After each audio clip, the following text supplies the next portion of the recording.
हरियाणा की हर अपडेट के लिए बेल आइकन दबाएं और सब्सक्राइब करें STV हरियाणा न्यूज। मुख्यमंत्री मनोहर लाल की कोरोना रिपोर्ट नेगेटिव आने के बाद उन्हें अस्पताल से छुट्टी दे दी गई है। कोरोना को मात देकर अस्पताल से छुट्टी मिलने के बाद CM Manohar Lal PWD rest house पहुंचे।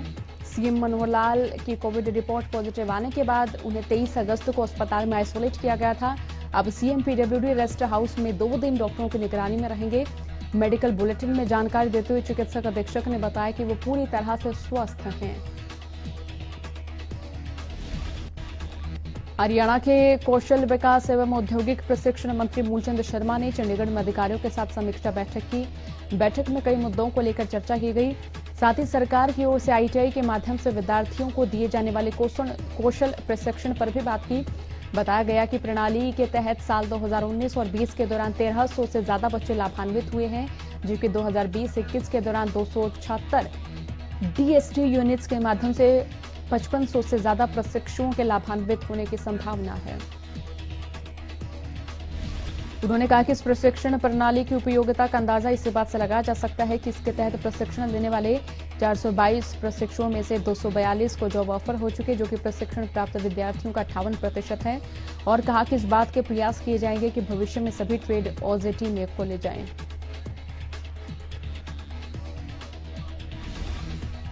कांग्रेस नेता ललित नागर और कांग्रेस के विधायक नीरज शर्मा की रिपोर्ट कोरोना पॉजिटिव आई। इसकी जानकारी दोनों कांग्रेस नेताओं ने सोशल मीडिया के जरिए दी।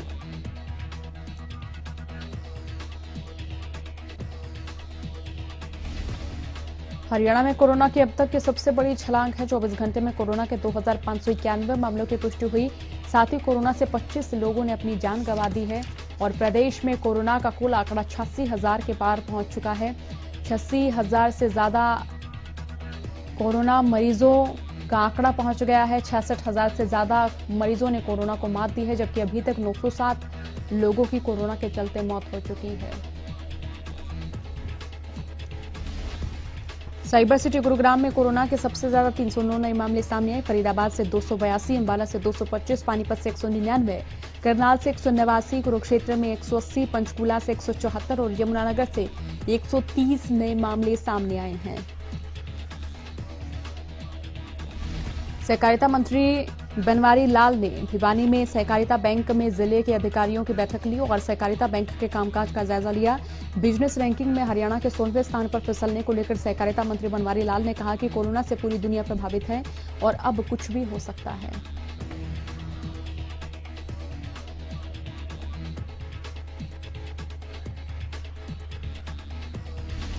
उधर किसानों की रैली को लेकर प्रदेश की सियासत भी गर्मा गई है। कांग्रेस ने 3 अध्यादेशों को किसान विरोधी बताते हुए सरकार पर जमकर निशाना साधा है। नेता प्रतिपक्ष और प्रदेश के पूर्व मुख्यमंत्री भूपेंद्र सिंह हुड्डा ने कहा कि BJP सरकार मेरे किसान भाइयों को लावारिस समझने की गलती ना करे।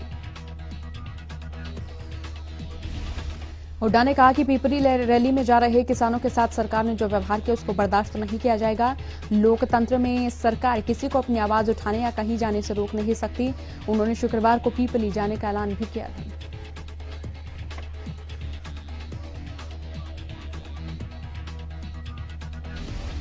कांग्रेस नेता रणदीप सिंह सुरजेवाला कुरुक्षेत्र पहुंचे, जहां उन्होंने किसानों के साथ हुई झड़प को लेकर सरकार पर निशाना साधा। सुरजेवाला ने अध्यादेश के मामले पर कहा कि अगर सरकार ने किसानों और आड़तियों की ओर ध्यान नहीं दिया तो इस सरकार की उलटी गिनती शुरू हो जाएगी।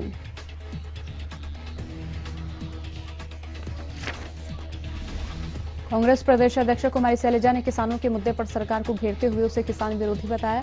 शैलजा ने कहा कि आज जब किसान, मजदूर और आड़ती केंद्र सरकार के कृषि अध्यादेश के खिलाफ एकजुट हो रहे हैं, तब सरकार दमनकारी नीति अपनाकर उन्हें रोक रही है।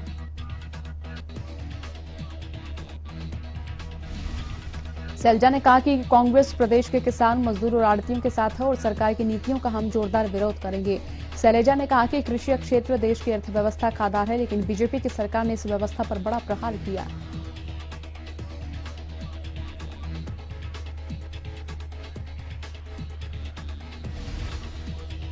तो शाम के कांग्रेस वरिष्ठ नेता पूर्व मंत्री किरण चौधरी ने BJP सरकार पर किसानों के खिलाफ वादाखिलाफी करने का आरोप लगाया। पीपली रैली में किसानों को रोकने का आरोप लगाते हुए कहा कि किसानों को पीपली रैली में जाने से रोकना सरकार का गलत फैसला, इसका खामियाजा सरकार जरूर भुगतेगी।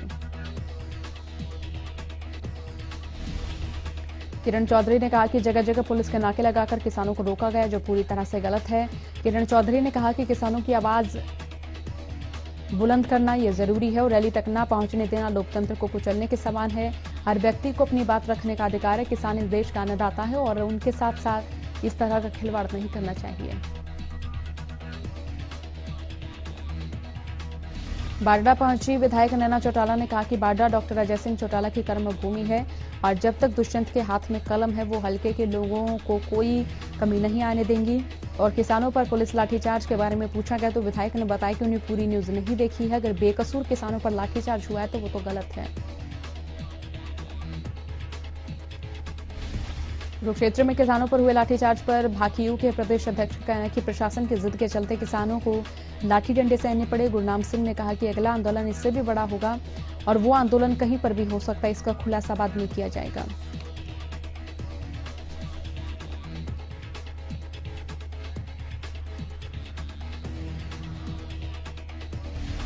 नूह के गांव शिकरावा में रहने वाले लोग लंबे समय से पीने के पानी की समस्या से जूझ रहे हैं, तो वहीं इस मामले में ग्रामीणों ने प्रशासन पर आरोप लगाया। उनका कहना है कि गांव के युवाओं ने इस बारे में सीएम विंडो में शिकायत लगाई तो विभाग के कर्मचारियों की लापरवाही से मोहम्मदपुर गांव की शिकायत को शिकरावा गांव की सीएम विंडो पर अपलोड किया, जिसे डिस्पोज करा दिया गया।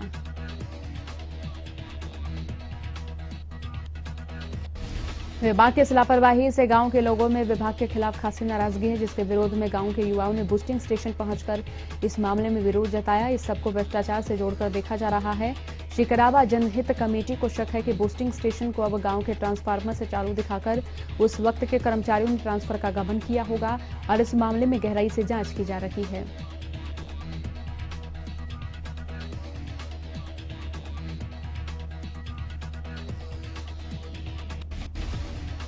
और वहीं पलवल में ड्यूटी के दौरान हुई होमगार्ड जवान की मौत के बाद परिजनों ने शव को लेने से इनकार किया और हंगामा किया। परिजनों ने मांग की कि पहले होमगार्ड की मौत की जांच कराएं और परिवार में किसी एक की नौकरी सुनिश्चित करें।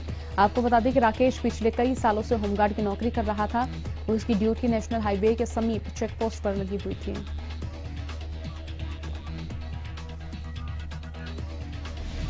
इस दौरान जब उसने दिल्ली की ओर से आ रही एक गाड़ी को रोकने का इशारा किया तो गाड़ी चालक ने रोकने की बजाय होमगार्ड के जवान को टक्कर मार दी, जिससे उसकी मौत हो गई। गुस्साए परिजनों ने शर्त रखी कि विभाग की ओर से आश्वासन दिया जाए, वरना तब तक शव को वो नहीं उठाएंगे। मामले की गंभीरता लेते हुए होमगार्ड के अधिकारियों ने परिजनों को मामले में पूरे सहयोग का आश्वासन दिया। भवानीखेड़ा के गांव लोहारी जाची के सुई लिंक ड्रेन पर 28 अगस्त 2020 को मिले युवक के शव मामले में पुलिस ने कार्रवाई करते हुए हत्यारे को गिरफ्तार किया। हत्या को अंजाम मृतक की पत्नी और उसके प्रेमी ने दिया था।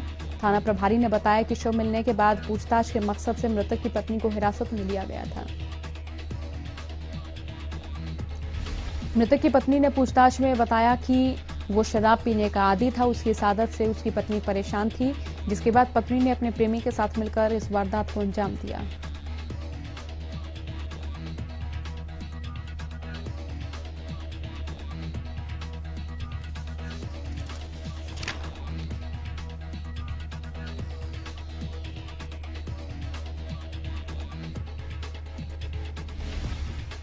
सरकार की ऑनलाइन ट्रांसफर पॉलिसी के खिलाफ बिजली कर्मचारी अब भी लामबंद हो गए हैं। बहादुरगढ़ में बिजली कर्मचारियों के सामने कर्मचारियों ने 1 घंटे की सांकेतिक हड़ताल की और ये हड़ताल बिजली कार्यालय के सामने रखी गई और सरकार को ऑनलाइन ट्रांसफर पॉलिसी वापस नहीं लेने पर और बिजली काटने और अनिश्चित हड़ताल पर जाने की चेतावनी दी। गुरुवार सुबह बिजली कर्मचारी बिजली के दफ्तर के गेट के समक्ष इकट्ठे हुए धरने पर बैठे। करीब 1 घंटे तक बिजली कर्मचारियों ने सरकार के खिलाफ नारेबाजी की।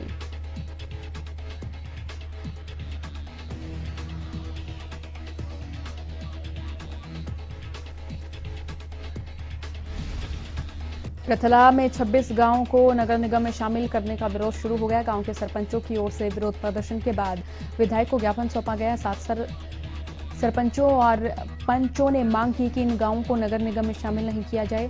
इस मामले में विधायक ने कहा कि अधिकारियों ने गलत तथ्य पेश किए, जिसको लेकर मुख्यमंत्री से मिलकर समस्या का समाधान निकाला जाएगा।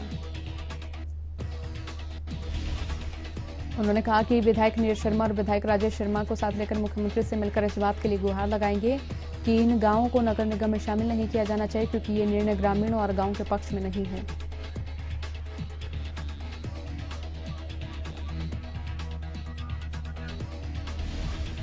कैथल में आंगनबाड़ी वर्कर हेल्पर यूनियन की महिलाओं ने महिला एवं बाल विकास मंत्री कमलेश डांडा के निवास पर अनिश्चितकालीन धरने की शुरुआत की। प्रदर्शनकारी महिलाओं का कहना है कि हम लंबे वक्त से धरना प्रदर्शन करते आ रहे हैं, ज्ञापन दे रहे हैं, लेकिन सरकार हमारी ओर कोई ध्यान नहीं दे रही।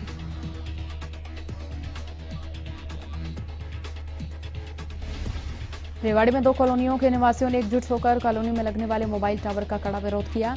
कॉलोनी वासियों का कहना है कि मोबाइल टावर से खतरनाक रेडिएशन निकलती है, जो स्वास्थ्य के लिए काफी नुकसानदायक है। ये रेडिएशन बुजुर्गों के लिए ज्यादा खतरनाक है और निवासियों ने प्रशासन को शिकायत सौंपते हुए आत्महत्या की चेतावनी दी।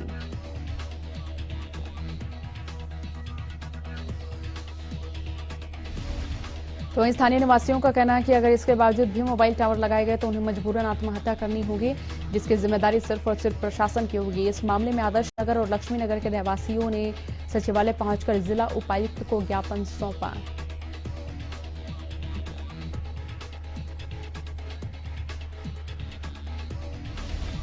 फिलहाल वक्त एक ब्रेक का, फटाफट हरियाणा में फौरन लौटेंगे। हरियाणा प्रदेश संगठन महामंत्री दीपक अटेरना ने कहा कि करणी सेना कंगना के समर्थन में खुलकर सामने आ गई है और इस दौरान उन्होंने शिवसेना पर निशाना साधते हुए कहा कि शिवसेना ने राजनीतिक लालसा में आकर अपने उसूल बदल दिए हैं। संगठन महामंत्री दीपक अटेरना ने कहा कि पद्मावत के वक्त में हमें गुंडा कहा गया था। हम जब भी नारी के सम्मान के लिए लड़े थे और आज भी अगर देश की बेटी कंगना के ऊपर कोई बात आई है तो पीछे नहीं हटेंगे। इसके लिए हमें कोई गुंडा बोलता है तो बोले, हम किसी भी नारी का अपमान बर्दाश्त नहीं करेंगे। साइबर सिटी गुरुग्राम में चोरों का आतंक लगातार जारी है। चोरी की वारदात को बीते 20 दिन बीत जाने के बाद भी पुलिस के हाथ अभी तक खाली है। वारदात को अंजाम गुरुग्राम के पौष इलाके व्यापार केंद्र में दिया गया था, जिसका सीसीटीवी भी सामने आया है।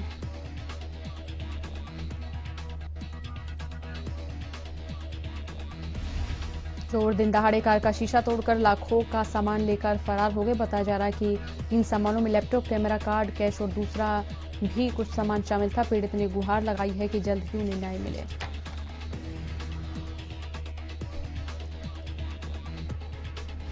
यमुनानगर में अवैध कॉलोनियों के निर्माण पर जिला नगर योजनाकार विभाग की ओर से लगातार कार्रवाई जारी है, जिसके चलते अवैध निर्माण को तोड़ा जा रहा है। जिले में जनवरी 2019 से लेकर अब तक एक बड़ा एक्शन लेते हुए 60 अवैध कॉलोनियां डिटेक्ट की गई और उन पर कार्रवाई करते हुए तोड़ा गया। अब तक town and country planning act के तहत 32 एफआईआर दर्ज की गई हैं और कुछ को कॉलोनियों को डिटेक्ट भी किया गया है, उन पर कार्रवाई की जाएगी। प्रशासन ने आम जनता से अपील की है कि विभाग से जानकारी लेने के बाद ही कहीं प्लॉट लें। इसके लिए सभी जगहों पर फ्लैक्स खसरा नंबर लगा दी गई।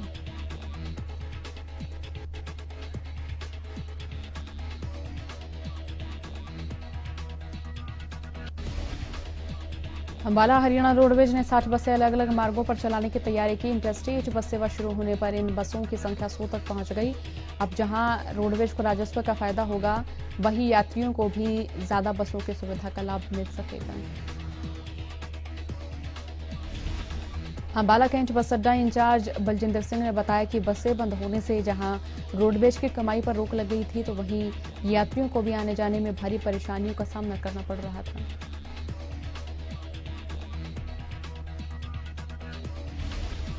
हरियाणा सरकार के आदेश के बाद उन्होंने अलग अलग मार्गों पर दौड़ने वाली 60 बसों को पूरी तरह से तैयार किया। सोशल डिस्टेंसिंग का ख्याल रखा जा रहा है और यात्रियों को भी सैनिटाइज किया जा रहा है।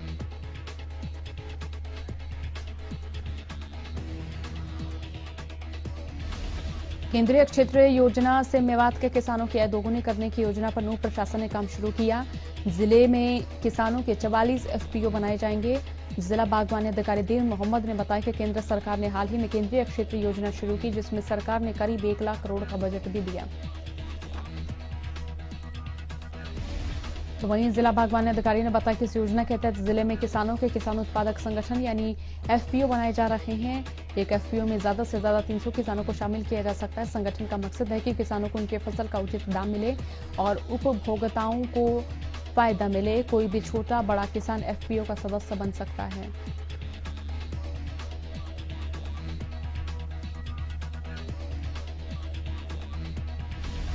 पंचकुला के सेक्टर 6 सिविल अस्पताल में तैनात एक कर्मचारी की ओर से अस्पताल में उपचार करवाने आए नवविवाहिता से छेड़छाड़ का मामला सामने आया और ये वीडियो बना दिया गया और सोशल मीडिया पर वायरल हो रहा है।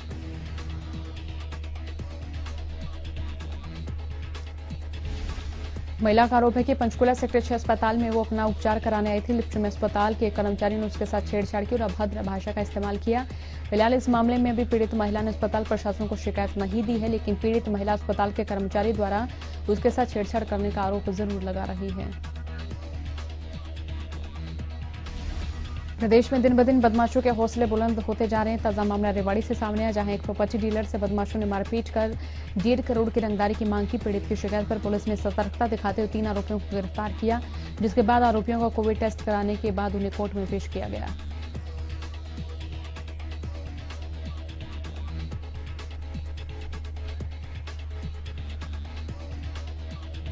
गुरुग्राम पुलिस की क्राइम ब्रांच ने अंतर्राज्यीय चोर गिरोह के 34 सदस्यों को गिरफ्तार कर 40 से ज्यादा वारदातों का खुलासा किया। बता दें कि परमिंदर नाम के इस शातिर बदमाश को क्राइम ब्रांच ने अवैध असले के साथ गिरफ्तार किया, लेकिन तफ्तीश में इस शातिर चोर ने दर्जनों चोरी की वारदातों का खुलासा किया। एसीपी क्राइम प्रीतपाल सिंह ने बताया कि कुछ ही दिन पहले इसने राजस्थान के पाली इलाके शहर में 55 लाख की चोरी की वारदात को अंजाम दिया और गुरुग्राम के कासन गांव में परचून की दुकान पर सामान्य दिनों की तरह काम करने लगा। बहरहाल पुलिस मामले की तफ्तीश में जुटी हुई है।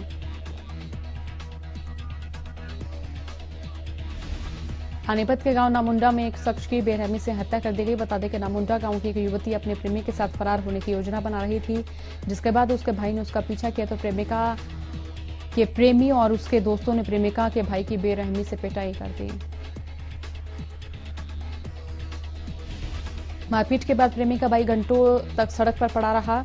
मौके पर पहुंचे परिजनों ने उसे अस्पताल में भर्ती कराया और डॉक्टरों ने उसे मृत घोषित कर दिया। परिजनों ने प्रेमी और उसके परिजनों पर मारपीट और जहरीला पदार्थ खिलाकर हत्या का आरोप लगाया। फिलहाल पुलिस ने मामला दर्ज किया और आगे की जांच शुरू कर दी है।